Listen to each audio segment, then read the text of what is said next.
Welcome to One Spark at a Time. I'm Rabbi Adam Miller. A Jewish mystical legend teaches that when the world was created, it began in a perfect form. But that perfection did not last, and as it broke, sparks of divine holiness scattered across the world. Our task, our sacred obligation, is to collect these pieces spark by spark, doing the work of repairing our world one good deed at a time, one spark at a time. I'm joined today by a remarkable individual who does the work of collecting sparks, Rick Hart. Rick is the Assistive Technology Instructor at Lighthouse of Collier, an organization which offers programs and services at no charge to help the blind and visually impaired become independent.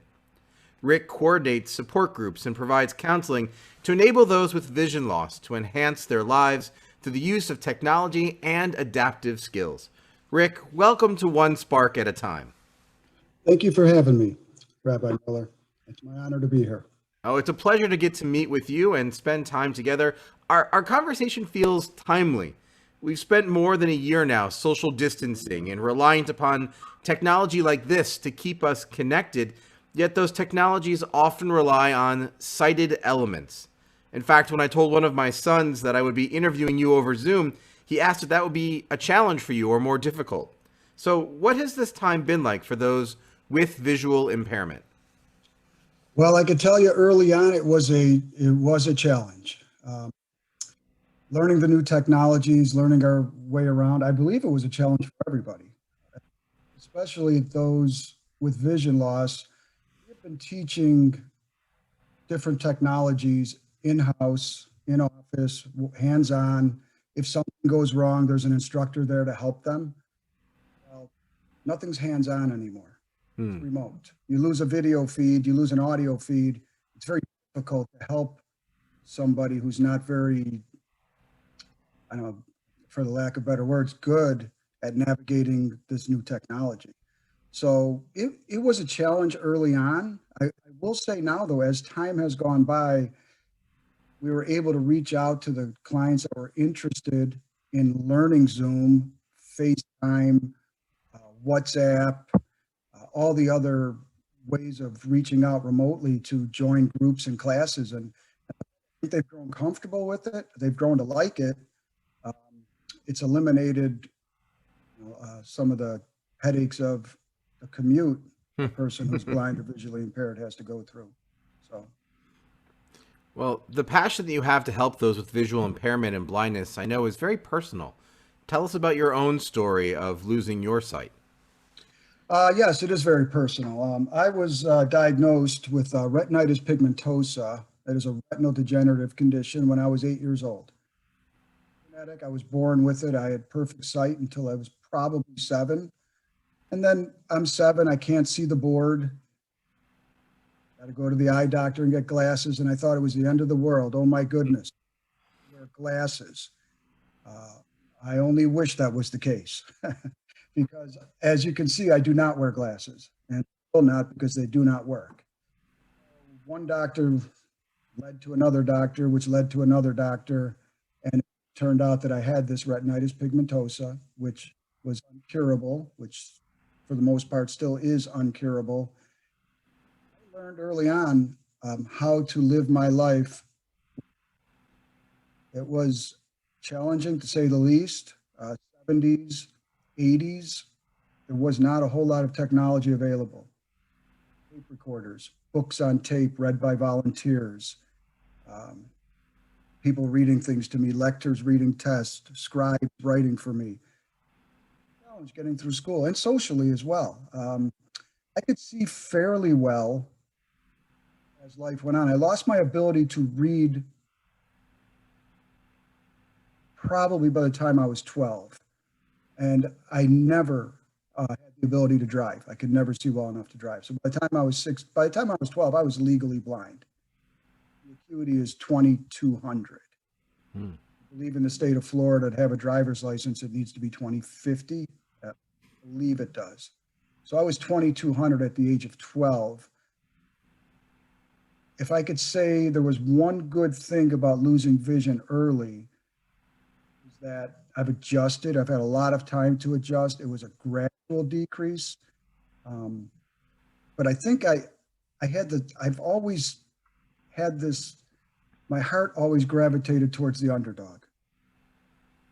I saw firsthand how difficult there are in life, from transportation to just navigating a social situation. It was difficult. So I think I always gravitated towards trying to help people out whenever I can.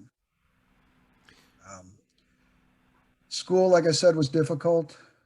High school, I got through, I got by, wasn't the greatest student. But I did what I had to do to get through high school. I made a half-hearted attempt at college back in '86. Once again, there was no technology. Technology was for sighted people. Word processors were highlight, copy, cut, paste, move things around a document. Wonderful if you could see the monitor.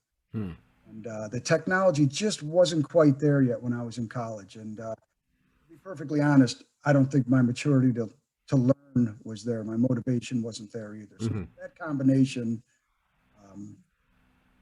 I put college off, went into the workforce, which was extremely difficult and challenging because I was faking it. I pretended I could see. Oh, wow. I had enough eyesight to pull that off. Now I'm going to work every day and factory jobs, manual labor, and not letting people know I was visually impaired. Very stressful. And then fast forward into the 90s, technology finally made it with Windows 95.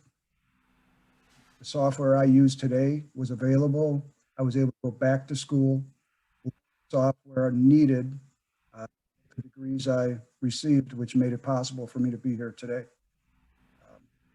So it's been a journey, and I think somewhere in me, I've always had the desire to help others.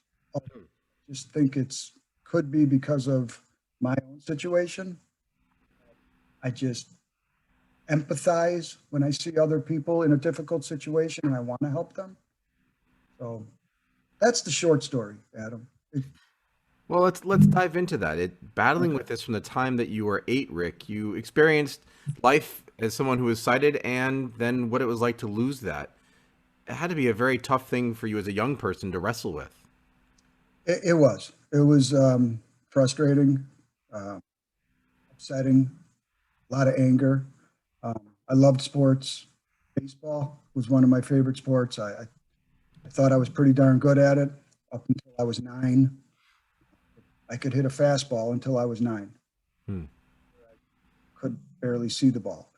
And, I often talk, there's one thing I miss, as simple as this thing is, feeling the pop of a ball in the mitt. I don't think I've caught a ball in more than 40 years.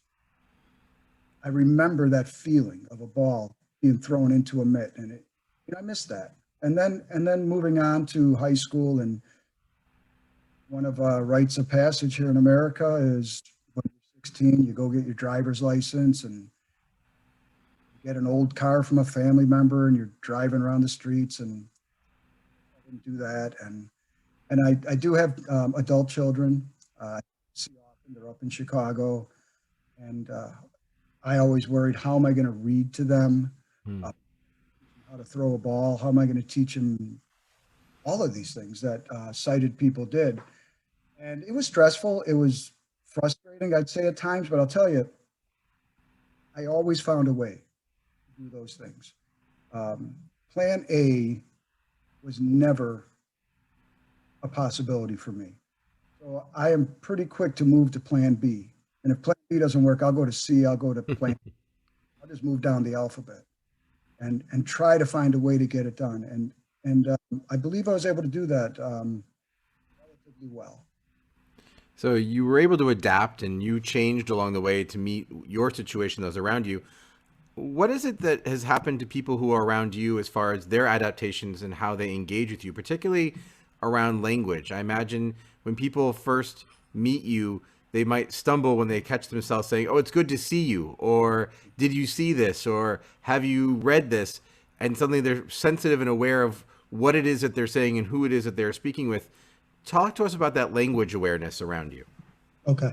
I think, and most of us think, it's perfectly fine to use figures of speech.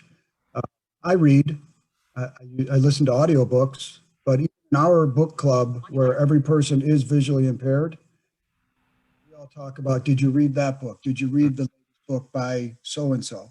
So using those words, see you later, uh, did you read, did you see? I, those are fine. We understand what you mean. We understand you're just engaging with everyday normal conversation. I think the things to look out for are when you talk about or address a person with disability, you put the person first. That's most important. I'm not a blind person. I'm a person who is blind. Mm. A disability is just a small part. My blindness is just a small part of who I really am as a person. So I think the most important thing when it comes to verbiage, writing, even writing, I'll see it a lot on when I'm browsing the internet or if I'm reading emails. I'll see that right away, blind person. And that catches my eye right away. And then it'll sour me. I'll understand. I do understand. Lots of people just do not understand the political correctness of how to phrase those things. But it is important because all of us are people for our impairment, whatever that may be. That's a beautiful teaching to see it as a person with a disability as opposed to the disability first. And that certainly is in line with the message that we are all created in the divine image. We're all created as something special and sacred and holy. And we should treat each other that way. Our sacred texts also talk about in the Bible the phrase, one should not put a stumbling block before someone who is blind. What stumbling blocks and obstacles have you had put in your way along as you've been on this journey? I guess the stumbling blocks, my, I think the greatest stumbling block is human ignorance. Hmm. Once again, it's not always malicious. I feel that as a representative of the Lighthouse of Collier and as a person with a visual impairment, it's my responsibility to help educate people what people with disabilities can do. Very able, and we are very capable of getting things done. And one thing that can tend to bother me is assuming I can't do something or assuming Oh, wow. I need help. I appreciate greatly when people offer help, but please offer it. Don't just assume that I want to cross that street and you're going to grab my arm or my white cane and you're going to drag me across the street. Ask me if I want help first, and I will be more than happy to take it if I need it, believe you me. If I'm having a hard time crossing Immokalee Road, you're going to offer help, I'm taking it. But please ask first. And I think that's it. And understanding what the white cane is and just aware that I am a person. I can do things. I'm not unable to do uh, many things in life just because I can't see. I think everyone has trouble crossing a Immokalee Road. That has nothing to do with anyone's abilities or disabilities. That's a Immokalee Road. So as you've come across these different stumbling blocks, Rick, what enabled you to push forward and find the strength to not only live your life and make the most out of that, but also to now be in this work of helping others? I think it's perseverance. What's an old, I think it's an ancient Chinese saying, fall down 7 times, get up 8. Hmm. Just keep going. I believe I have, with my vision loss, I have enough obstacles. I have enough things that are going to hold me back, slow me down. I don't want fear slowing me down. My own fear of doing something or my own fear of getting something done is not a good reason to get something done. Um, persistence, uh, facing my fears, dealing with frustrations, and what really drives me to help others. And just it's rewarding to see a smile or see someone laugh or see somebody make progress. Came in who was very anxious and upset and didn't know where to go or what to do next. Uh, months down the road, 6 months down the road, see helping the new person come in. It's very rewarding. Just see the progress and the growth, and that's what I get out of it. Hmm. When did you realize you wanted to pursue this professional path of working with assistive technology and teaching others? I stumbled into the assistive technology. I always wanted to go into some type of psychology, counseling. I knew that at a very young age. And finally, I did. Once I got it together, the technology was there. I was able to go back to school and get the degrees um, in undergraduate degree in sociology and psychology, and then the master's degree in counseling. I was able to obtain that. The assistive technology, I kind of, for the lack of better words, fell into my lap from using assistive technology. I came down here to Naples visiting 1 month, and I've been visiting for several years. And I said, I'm going to be here a couple of weeks. I can't just sit around. I have something to do. I Googled Lighthouse for the Blind, and Lighthouse of Collier popped up. I was not working at the time. So I called up and said, hey, I'd like to volunteer. Come. So I went into the Lighthouse and started teaching people how to use iPhones, how to use computers, and learn along the way. And they decided to keep me, and I am grateful ever since. It's probably, and in a lot of these, it's been the most rewarding. It's been the best job I've ever had. It truly has been. These last 6 years have been a journey that I'm just pleased to be on. These technology lessons, a counseling session will break out in. If I'm sitting with somebody for an hour trying to figure out how to use an iPhone or how to use the internet, somewhere in there, a mini counseling session is going to break out, and I can empathize, and we'll go back and forth. And I try to use humor. I think it's good to laugh. I think it's important to laugh. It's important to smile.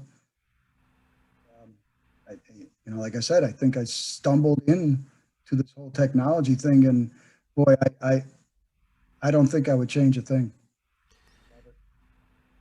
So the technology clearly can be very helpful, but you got touched on something there that I think is important. While we think about the technology assisting with the vision side of things or the engagement and adapting to the world around you, there's also invisible things that we're not able to necessarily see on the outside, but they're happening beneath the surface.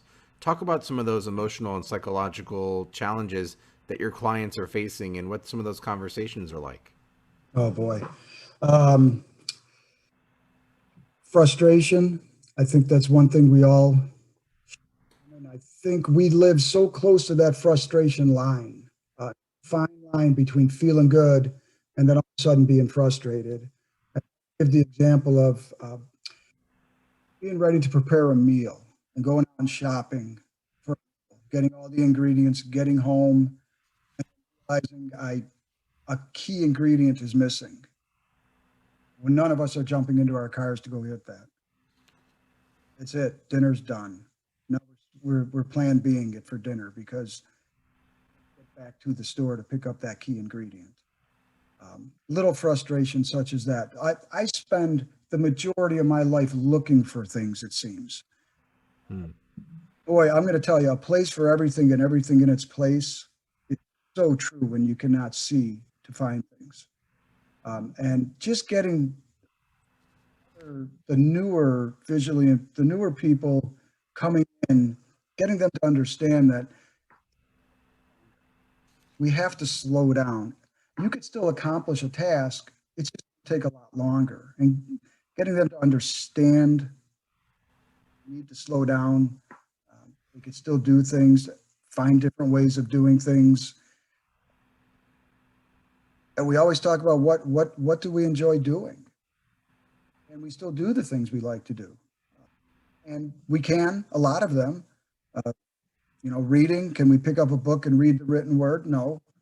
But audiobooks, there's several ways of accessing material in audio form.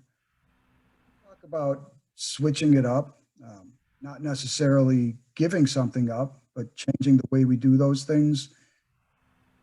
It's definitely the frustration and the adjustment of trying to keep stimulation. Staying stimulated is difficult, and that comes up often. I could ask if I could, I'm going to ask everybody in on this conversation just to close your eyes for 30 seconds. That's it, 30 seconds. I'm going to keep talking. Close your eyes for 30 seconds. This is what many of our clients see all day long. They have some sight, but what you're not doing right now is reading. You're not getting any visual input. You're not getting any visual stimulation. So we have to reach and find other ways of filling that void.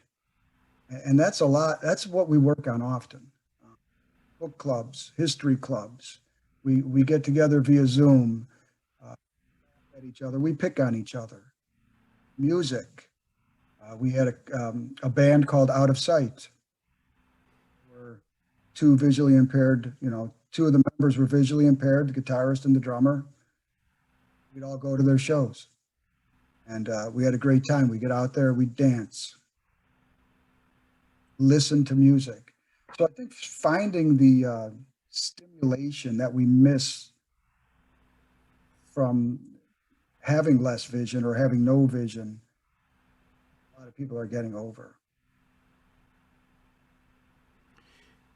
So take us in for a moment. You've shared with us what it's like what the emotions are behind it. One of your big fans, Sue, writes in to ask that she remembers seeing a video of you taking Lighthouse clients shopping in Naples. How was that done? How was that done? That was neat. Not just to go shopping, but there was a contest. They broke up into teams of two. All the tools we have. We were given a scavenger hunt. A variety of high-tech and low-tech tools. We were able to break up into two teams and navigate, get to Starbucks, find a menu, and order a drink. There's the rewarding part of this job. We have the training the Lighthouse offers. Wonderful instructors. It's a wonderful staff. It has been growing leaps and bounds the last few years. A new website's up and running, lighthouseofcollier.org. It's amazing what can be done when you really put your mind to it and take full advantage of everything that is there to offer. I think, one thing we say often is you don't know what you just don't know. And people come in and they say, I didn't know that. You could do that? Wow, that's so simple. Little simple things like you have soap and shampoo at home and the bottles are the same. How do you tell the difference? Well, put a rubber band around the shampoo. Bottle, if you feel the rubber band, that's the shampoo. And things people just don't think of because they're not living it. Yes, that was a wonderful experience to see how everybody worked together, took their strengths, and got these tasks done. Malls are not easy to navigate when you can't see. Where no one's paying attention. That was fun, Sue. Yeah, that was a good time. So that was a basic shopping experience. When people are at home, what is some of the technology that exists to help those who are low vision clients to read? What other adaptive technology do they have? And how has technology changed and progressed over the years? I can tell you the low-tech tool that I turn to the most is my white cane. That is my low-tech tool. My high-tech tool is my iPhone. sure everybody's heard app for everything. There's an app for that. And that is pretty true. If like I said, I feel it's my responsibility to get out and show the world what I can do. So I will walk, get my grocery bag out, get my white cane out, and I walk across Immokalee Road to Sam's Club. My white cane does that and audible pedestrian signals. If this county can do one more thing for us, it is install more audible pedestrian signals. It's possible for me to cross Airport Immokalee. I press the button, it talks to me, it tells me when it's safe to cross, I can cross. It just takes all the fear out of grocery shopping right there, trying to get across the street. And then when I'm in the store, there's an app, a barcode scanner. I that barcode scanner, hold up the product, it'll tell me what that product is. I think the biggest tool I have is myself, though. If I'm unsure of something, and one of the things we do teach everybody is we have to be self-advocates. You ask for help. I will need help, and I have to ask if I want to get things done. If I want to be independent and I want to live a full life, I am going to have to grab someone by the shirt sleeve and say, hey, please help me. And I will tell you, rarely in my life have I ever encountered a person that did not want to help. I think people want to help. People are genuinely good, and always, if I stand up for myself and speak out and tell people what I need, rarely am I told no or turned down. So, John Amici, a psychologist and former basketball player, describes privilege as the lack of impediment that others might have to face in their lives. So, he talks about the idea that you can be born into a wealthy family and not face the impediment of needing money or access to good education. You can be born tall and not have to face the impediment of height. You can be born white and not have to face the racial prejudice of those who are people of color. The challenge, though, is that we often are unaware of our privileges because we take for granted what it is that we have until we are aware suddenly that others have impediments. So when it comes to this conversation, what privileges do sighted individuals have, and how can we be more conscious of the impediments faced by those with visual impairment? Off the top of my head, I could think of three that are absolute privileges. The ability to read. Anybody that's lost that ability temporarily or for whatever reason, bad headache, something happened to their eyes, anybody that's lost that ability to read knows what a privilege it is to read something. That's one. I think that is taken for granted. Another one would be driving. That is a huge privilege, especially away from the large cities. I grew up in Chicago. I was never more than 2 blocks away from transportation. Get clear across town and never walk more than 4 blocks. I missed that here in Collier County. So anybody living here in Collier County, driving is a huge privilege. And the other one I would think is, and these are just three, there's several, but this third one would be nonverbal cues, picking up on nonverbal cues. There's so much in conversation, social settings, educational settings, through nonverbal cues. I believe, and I'm going to throw out statistics, and I believe I'm accurate, 7% of, let me see if I get this right, only 7% of what is actually said is, this is not coming out right. 7% is what we say. 93% is how it's delivered. So that's, nonverbal cues is 93% of the delivery. That's why so many things get misconstrued in text messages and emails. Such a small part is, the rest of it is in the delivery and how it's said, and that's nonverbal. And difficult. I believe we miss an awful lot. And that's why, once again, I think it's important that we, as people with visual impairments, who are sighted, understand that. For myself, I need to speak up. What did you mean by that? I'm sorry, because you may have pointed, rolled your eyes, put your hands out, whatever. I'm not catching any of that. One-on-one conversations, they're a little bit easier, but in a group, I'm not sure if somebody's addressing me unless they say my name. I can't that they're staring into my eyes. So those are the three main ones: the nonverbal cues, driving, and definitely reading. A few people have asked to follow up on this part of the conversation. Do you find your other senses are heightened? There's the teaching that when you lose one sense, the others become heightened. Do you find yourself catching more cues that are audible in nature, or noticing things through touch or smell that others around you might not be as sensitive to? Absolutely. Your hearing does not get better. In fact, I'm wearing hearing aids. So my hearing isn't better. My listening is better. Completely in tuned. To what is, if I can hear it, I am paying attention to it. That's one big one. Dexterity. My hands, my dexterity is so important to me.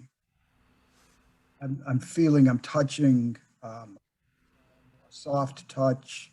Yes, my dexterity has gotten much better. And another thing, which is probably more important, sense per se, but memory. I've been jotting down notes isn't going to work for me. So I will come up with creative ways to remember something. Little word games and grouping numbers, and through the years, that memory really develops. Many of us who have been visually impaired for a long time have good techniques on remembering names, numbers.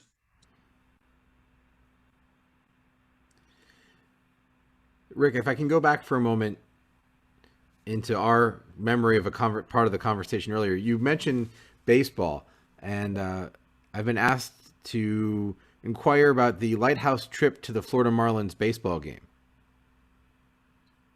Okay, let me tell you, it would have been a much better experience to get a group of guys together, go to Miami, watch a ball game. My definition of watching a ball game is a bit different than your average sighted person's definition. I'll go to the ball game, I'll hear the crack of the bat, them announce the next batter, smell the popcorn, hear the vendors. It's that experience that helps me reminisce from when I was a child. It's the atmosphere of the ball field. The Marlins play indoors. It was so loud, I could barely talk to the person sitting next to me, like I was at a concert. And I didn't see that coming. That was a bit, but normally you sit back, and I would sit back and we would just talk baseball. You hear the crack of the bat, everybody cheers. It's exciting. It truly is, even though I can't see a darn thing that's going on the field. Can you tell from the sound of the bat whether it's going out of the park? I could tell when it sounds like it's going out of the park. And then you finally, you hear from the crack of the bat and everybody stands up. That's true. It's just a long out a lot of the time, but it's fun. And then the fireworks go off if you're outdoors, and at a home game, it's fun. And one thing, I mentioned having adult children up in Chicago, and we would go to ball games. Interacting with them. Even though I can't see, there's a number of things I do that necessarily, the event itself isn't necessarily fun for me. There with the people I care about, watching them have fun.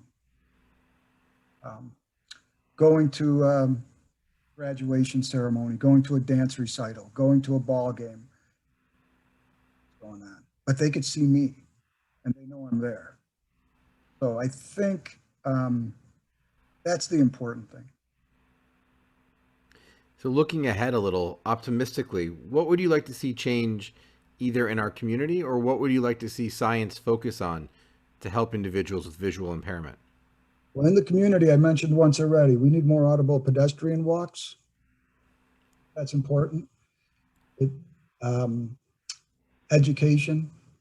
We try at the Lighthouse of Collier to get the word out. We have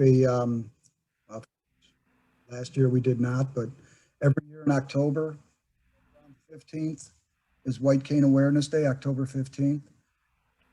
Avenue, walking from 6th Street to 8th Street, I believe. And there'll be clients, family, friends, guests, a large number of us, up to 75 people or more. And I'll be marching up and down Fifth Avenue with white canes. Awareness. So I think the more people understand that having vision loss isn't the end. Having vision loss is just something I have to live with. And I'll tell you, I would not, I feel very fortunate to have been blessed with a wonderful family, parents, siblings. Probably couldn't have done any of this without them. Family support, which is crucial in getting along. I'm not in pain and I'm in good health. So I'll take blindness over losing any one of those any day. It's a very beautiful sentiment, and one that I'm sure resonates with a lot in our audience. Several have commented that you are truly an inspiration, some who know you directly and some who are just listening to your story right now. Looking around, where is it that you find your energy and passion to keep being such a strong voice to help those who are facing visual impairment and to continue to advocate? This is a marathon, not a sprint. So where is it that you're drawing your energy from? In the results, seeing people at the beginning of their journey, it is amazing to watch a person come in without a clue in the world. What am I going to do now? How am I going to carry on? What do I do? And like I mentioned earlier, 6 months or a year later, they're taking the new person under their wings. It just it chokes me up when I think about it. It's inspiring, and it wants me to continue those people, and then they can help. And I believe all of us know it feels good to help other people. Down that path before, let me show you how to do this. Take my hand, grab my shoulder, let me help you out. And I know firsthand, I've been on just about every bus and train in the city of Chicago. Every neighborhood, good, bad, indifferent. I have a strong hope for humanity, regardless of where I was, regardless of religion, race, ethnicity, sexual orientation, regardless of any of that. I felt safe and I felt comfortable in most of those all of those situations. I've seen people get off of a bus to help somebody cross a street just to have to come back and wait for the next bus. And I see that often. So I have hope for humanity. I see people help more than I see people hurt by a long shot. So you're also inspiring some of our listeners. They want to know, are there roles for sighted volunteers who want to be at the Lighthouse and to help? Well, right now we're not doing much in person. And there is a link on the website, lighthouseofcollier.org. volunteers. There's a system, there's a background check and fingerprinting, because we do work for the Department of Ed and we work with children. So there is a process. There will be. Right now, we're just getting our feet back under us. We're getting up and running, beginning to come back in. It's a process right now. So I know that in the Boston area, I remember several years ago, there was a project to put in an app that would help those who were visually impaired find their way to bus stops. And they realized after they put in the app at first, the transportation system, that no one was using it. And they went to a local group of visually impaired individuals. Why aren't you using this? They said, because you haven't designed it for us.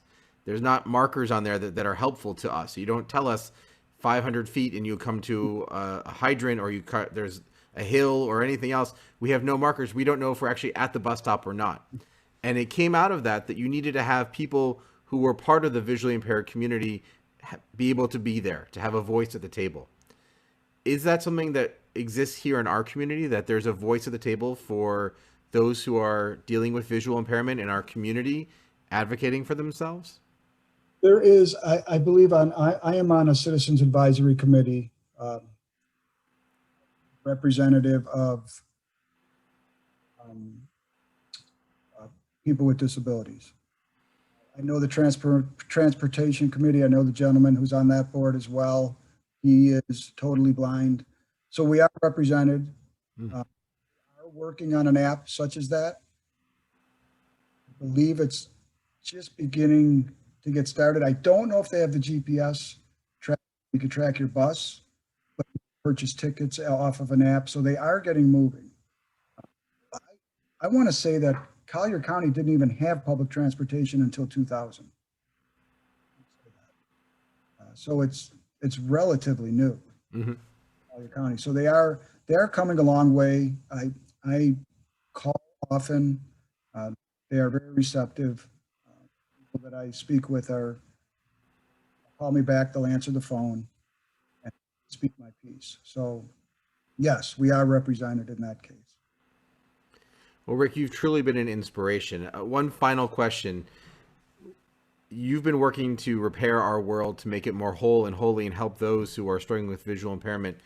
If there are others out there who want to help, what would you say to inspire them to take that first step toward action? I would say, passionate about something and you truly want to get something done, you have to fight past your fear. Sense of being uncomfortable or unpopular, because to do the right thing is not always the popular thing to do. We have to fight through our fears. Just move. If, like I said, if it is something you truly want to do, you have to fight past that fear and the fact that it may not be popular. Well, Rick, thank you so much for joining me for One Spark and sharing your real passion with us for helping those with visual impairment to enhance their lives through the use of technology and adaptive skills. It's been my honor to get to spend this time with you, to hear your story, and to feel that passion. Thank you, Adam. It's been my pleasure to be here. I want to thank all those who are listening in our audience. If you missed any part of this experience today or want to catch up on some of our other engaging conversations from the past, you can check us out on Apple Podcasts, where you can download, listen, and follow the One Spark at a Time podcast. Our next guest will be Imam Mohammed Al-Darsani from the Islamic Center for Peace in Fort Myers, to share his work to bridge the gaps between different communities of faith. As we end our conversation with Rick today, I once again share with you the teaching from Gandhi. Be the change you want to see in the world. May each one of us be inspired to embrace this teaching, to follow our passions, and know that each of us has the power to fix our broken world, one spark at a time.